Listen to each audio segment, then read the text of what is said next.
Good morning, everyone.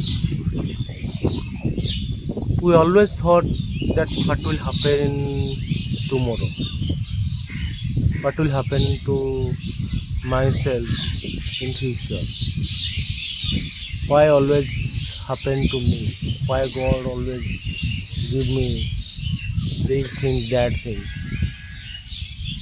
But the most important point is we always forget to live the present moment. But in the past, what is past, it has passed.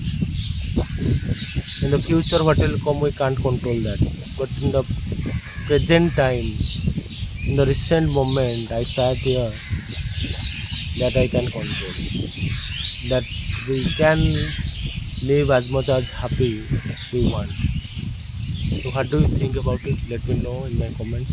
Bye bye.